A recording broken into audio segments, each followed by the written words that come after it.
The president had a lot to say about his own election, which he still says he will win. And he had even more to say about Georgia's Republican governor. Take a listen as the crowd chants, "Stop the steal."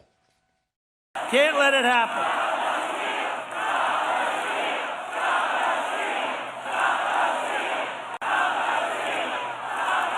Your governor could stop it very easily if he knew what the hell he was doing. He could stop it very easily. So I don't run the elections. I don't run to see if people are walking in with suitcases and putting them under a table with a black robe around it. I don't do that.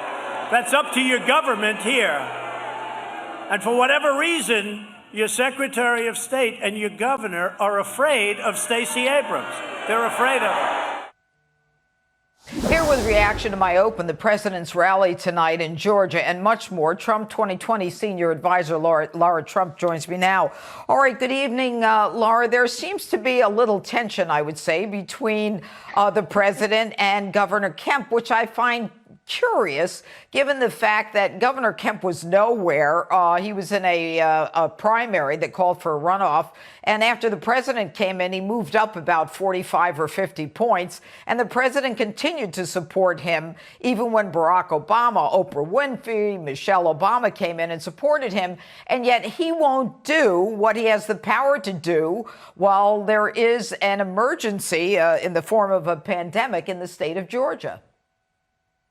Yeah, well, you're right, Janine. Governor Kemp owes his position as governor, quite frankly, to Donald Trump. So, it would be nice if he, reciprocated in some way, not just to make sure that this goes the way that we know it went for the president, but for the American people. I mean, he owes it to all of us to do the right thing here and make sure that we are calling out all this fraud, that this election is a legitimate election. Quite frankly, we've seen so much outrageous voter fraud, especially in the state of Georgia. I can see why the president is, quite frankly, a little annoyed with the way he sees things go there.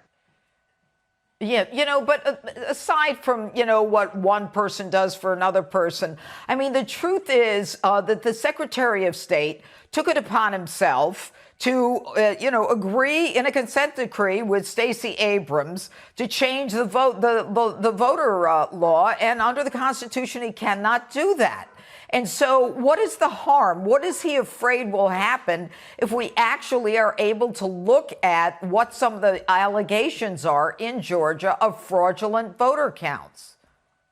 Well, that's a great question. I think we'd all like that answered. And quite frankly, we'd all like to know exactly what happened in the state of Georgia, a typically very red state. I don't think anybody believes that Joe Biden won the state of Georgia. They certainly don't believe, Janine, after we saw the video of the suitcases being hauled out from underneath, these tables in the middle of the night when everyone else had left. And miraculously, you see the huge spike for Joe Biden at the exact time that that video was taken, because they were running all of these very clearly illegitimate ballots.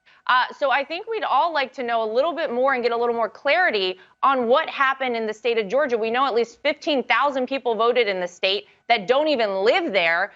We have outrageous claims from across the state of Georgia specifically that are really kind of being ignored. But look, pressing forward from the campaign, we know Donald Trump won the state of Georgia. We know he won this election in a landslide, and we're going to prove that very, very soon.